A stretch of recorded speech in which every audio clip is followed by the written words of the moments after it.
ang South Korea now will have possession. Kanina violation sila sa jump ball, ano? Kaya sila ngayon ang makakauna sa second quarter of action. 5 ng Gilas will have Tautua, Pingris, Intal, Romeo, and Alapag. Same 5 na nagtapos dun sa first quarter play. Critical dito talaga mag-uwis. We really have to start out very well in this second period para makalayo-layo na nga. Rebounds is definitely going to be critical at this point of the game. They locate a shooter doon sa kanto sa kanan. Tumalbog lang ang palabas. Ang tira ni Kim Shunyong. Romeo nagmamadali. Going to that breakdown. Gets it to Tautua. Nakapagpasabit naman etong si Mo. Foul si Kim Jong-kyu. Halimaw tong si Mo Tautua. It's actually quite excited to really watch him in the PBA soon. Pero kita mo dito against bigger opponents, he can really hold his own at nakasalugan yung kanyang pangangatawan. Siya nga po ang top overall pick noong nakaraang draft at maglalaro para sa talk and text tropang texters sa pagbubukas ng PBA 2016 season sa October 18 po yan. Alala ko si Baron Davis na parang ganoon yung hugis ng katawan pati yung balbas.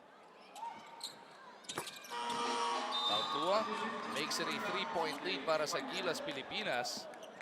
Substitution muna para dito sa Korea.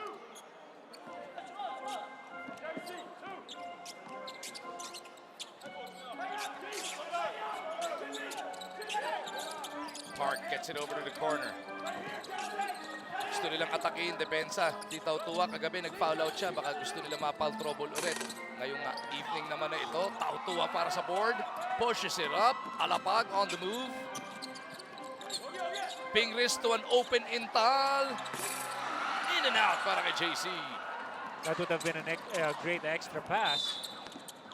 Duty foul given up here by Jimmy Alapag. Ayaw niyang payagang makalayap si Kim Sonyo. Right here, alam natin, Korea will always go on that fast break.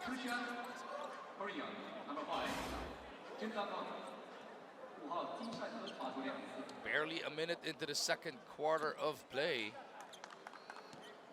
Uy, unsportsmanlike foul pa binigay kay Jimmy. Hindi, regular foul, act of shooting na. Magre-react na sana ako kung unsportsmanlike yung binigay. Because yung kay Jason Castro kanina, ganun. Sa liig tinamaan pa si Castro, no? Kaya yun nga yung kinagalit ni Coach Tab kaninang first quarter. Korea is back to within 1, 23-22. Romeo dancing with the defense. Lalabas muna kay Intal. JC, back to Terrence. Nalibre ng bagya, pero naka-recover kagad yung Koreanong bantay niya. Step to the left jumper. Terrence delivers. That's what I'm talking about. He's just a great dribbler. Anytime he can penetrate. But if you back off, that outside jumper will really be so effective. Tautua with a hand on it. Lalabas ang bola dun sa baseline. Still in favor of Korea as we take another look at that beautiful move from Terrence. Master Guapo move natin yan natin sa atin ng Master Face Club. Sikreto ng mga guwapo. Critical talaga yung creating space even if you're undersized. Ay. Kim throwing that one away. Ayos lang yan. Huwag mo pagagalitan, coach. Okay lang yan. Nakakunot na nga yung noon ng coach. Uubos yung pumada ng coach nila. That's Coach Jin Dong-Guang ng Korea.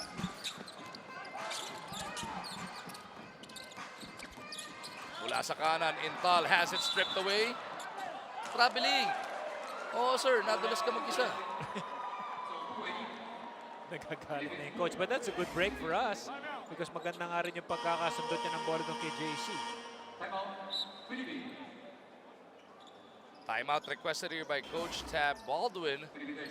25-22 lamang na tatlong Gilas. You don't really want South Korea na magkaroon ng konting or nagkaroon ng advantage. Kasi syempre kung titingnan mo, sa simula pa lang, nakakalabang na kagad sila sa rebounding and you don't want them to get any advantage early. Alapag di diskarte. Intal on the right side. Cho Sung-min closing out on JC. Ranidel is back on the floor. He was part of the starting unit.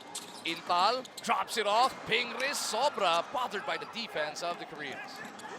Cho Sung-min gets it across. Sasalubungin siya ni Romeo. Kim asking for it. Back over to Cho. Look at the Koreans just swing it around. Big bullet dodge there by Gilas, pero ang rebound nandiyan pa rin sa mga nakaputi. Push shot, sobra. Cleanup job is good. Para dito kay Kim Jong-kyu. Daming offensive rebounds, some points in the paint. That's going to be 12-4 already. So in favor of Korea. That's going to be a big advantage right there. Baba sa isang abante ng Gilas. Pingris surveys the floor, trying to decide what to do. Hand off to Ranidel. The 15-footer bounces out. Kim Jong-kyu para sa rebound. Hindi pa mapasok yung mga tira ni Ranidel. Uh-oh. Cho Sung-min na libre ng bahagya.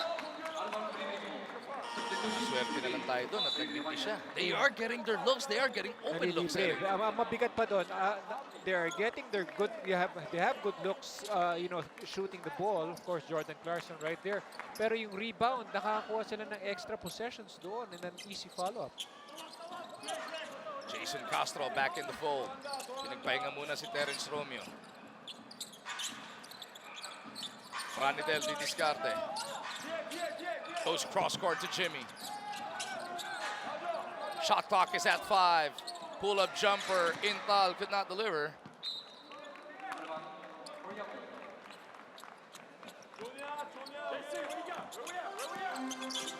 .6:35 ngayon natitira sa ating first half. Park with the leather, gets it over to Cho. Sung-min launches and misses. Castro for the board. Jason Castro-William down the lane. The blur with a pull-up. An offensive foul, though, is whistled on Ping. So there's a lot of, wrestling and jostling for position right there. No count yata, no? Dahil hindi napuntuhan ni Cho Sung-min etong si Castro because of Mark Pingris. He was just jockeying for position right there. Pero yun nga hindi ko maintindihan. Yung tumawag po yung referee dun sa ilalim. That's really a good angle for the official to call. Tsaka palagi namang nakangiwi si Cho Sung-min eh. 2011 pa lang nakangiwi na yan eh. Pakakala nahirapan dahil... Ang tagal na niya naglalaro for the Korean national team. At palagi nakangiwi. Doon sa loob pumunta ang mga Koreano. Lee Jong-yun with the hit and that shoves Korea back ahead by 1. Castro na ipit, lalabas kay De Ocampo. Ranidel dials on the 3. You know, that's a mark of a great player. Nakatatlong sunod-sunod na sablay na itong si Ranidel, but he was open and he would still keep the, taking that shot. Cho Sung-min asking for it on the right. Mula sa kanto, tinirahan si Gabe, sobra. Castro para sa rebound. And nag-switch na tayo to a zone. That's why nakakuha ng rebound. But look at Tautua, way ahead. Castro faking that spin, goes up off the glass, bitin. A foul is whistled on Mo Tautua. Ang Phil Tongan rookie ng tropa. Jordan Clarkson not in... Hindi niyan mas na-enjoy katulad ng kagabi nakita sa second quarter play. Dahil dito dikdikan tayo. Dikdikan ng laban eh. At the same time, yung mga highlights. Nag-aantay pa tayo ng mga highlights ng ating mga players. Oh, look at that give and go, Rick. Naipit nga lang yung bola doon. Ganda ng sound effects na. Eksakto eh. Diyan nga, di ba, nung may isang game, Papay the Sailor Man pa yung Kanina, doon sa laro ng Japan-Iran, may Super Mario pa ako nadidinig. 28-26. Gilas up by 2. Norwood in traffic. Out to Castro, who puts it on the floor. Ranidel lines it up. Oh, good. Tautua with a rebound. A fresh shot clock. Bakit yung shot clock sa 14 seconds lang nare-reset? Yun nga, also, yun yung matagal na natin pinag-uusapan. Bakit ganun lang Since day 1, bagong rule ba yun? Hindi ko alam yung rule na yun, ha? Dapat 24. Dapat Pagka-foul, sa 14 mo i-reset. Ito, liwa-liwanag na tumama sa ring. If it is a new rule, I'm not aware. Ranidel is blocked. Had to put it up in a hurry dahil nga yung shot clock was at 2. But this is going to be perfect for Ranidel to really get his game going. Alalahanin natin, Ranidel was down for quite some time because of a hamstring injury.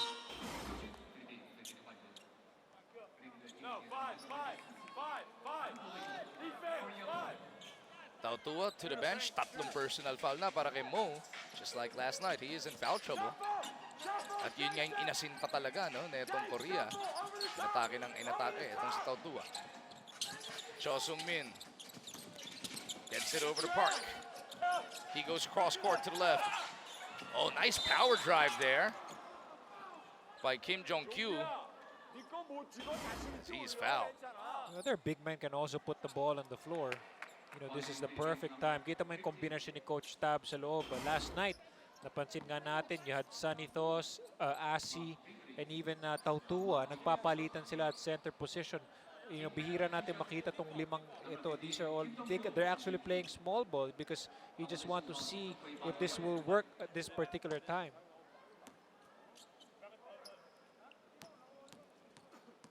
6'9" Kim Jong-kyu.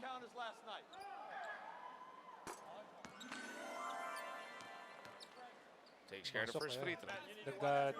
Grabe yung ceiling or yung front line ng Korean team. Yan, may nag-text sa atin si Boss Willie Marshall. Ang dami pala. Pati si Coach Alan Gregorio at si Nico Ramos. New rule ng FIBA. Ayun. Yung reset sa 14 seconds. Kaya naman pala 3 araw na tayo nalilito. Ay, Boss Willie, paying ticket. Castro lalabas dito kay Norwood. Over to Castro once again. Ranidel, bibigyan ng pick ni Ping. Abot kay Gary. Di makuha yung pangatlong tres niya. Hirap din tayo makakawala, Maguo. We had some opportunities, pero yun na nga doon tayo nahihirapan na makascore.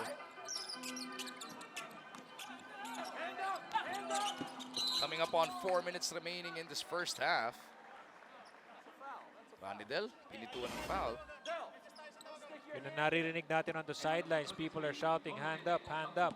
Kita mo doon, kinalawit na nga yung kiligili ni Ranidel.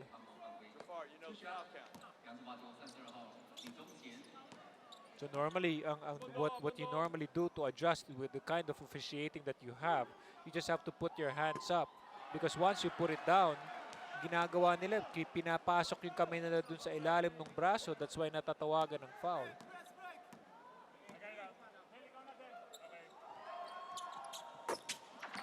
Split from the line gives the Koreans a 1-point lead. Sakto, 4 na minuto natitira sa ating first half. Castro on the move, trying to slice through 2 defenders. Ranidel from that right side, puts it on the floor. De Ocampo battling his way through. He's been shooting a lot from the perimeter. But, because he's a smart player, alam naman niya na kailangan pasukin niya sa loob. Gigil na gigil si RDO, dahil ngayon nga lang siya nakapag-suit up ng actual game para sa Gilas 3.0. He's been bothered by a hamstring injury, which has kept him out. Kahit kasama siya sa Estonia, hindi naman siya talaga nakalaro. As Norwood is fouled. Tamang ngingiwi yan. Ngiwi pa more. Ganda ng scoop layup na yun. Mula dito kay Ranidel de Ocampo. Gilas up by 1. Norwood may tangan. RDO, he's come to life here in the second frame. Out over to Castro. Jason back to RDO. Puts it on the floor once again. De Ocampo sa kanan naman. Lalabas. Papunta kay Gary. Shot clock is winding down. David puts it off the glass for 2. If you can hit it from the outside, diretso mo na dun sa ilalim or for a perimeter shot. Nanakaw sana yung mga Koreano sa pagkakataon na yun. Nag-backfire sa kanila. Gilas is off and running. Reach and foul whistled here on Kim So-young. Gary was trapped already in that corner and he still was able to find a way to go straight to the basket. The return of the comeback to para kay El Granada. 2 puntos lang ang naiambag kagabi. Sa ngayon, nakaka-10 na. 10 ba? 8? Been leading the way. Kanina, he's already with 6 points. 2 tres na plus yung 2 na yun. 8 na. 8.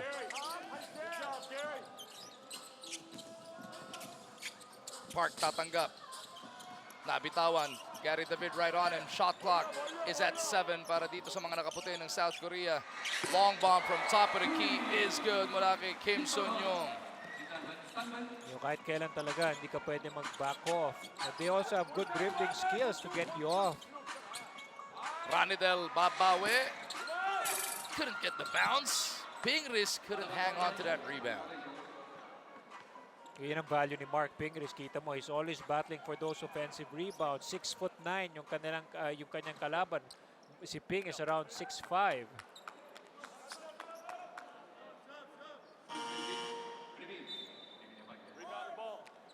Aldrich Ramos making his first appearance in the Jones Cup para sa Gilas 3.0. Ranidel de Ocampo muna pagpapahingayin dito ni Coach Tab. Magandang palitan yun because you have Aldrich Ramos around 6'6", 6'7", and he can also shoot well from the outside.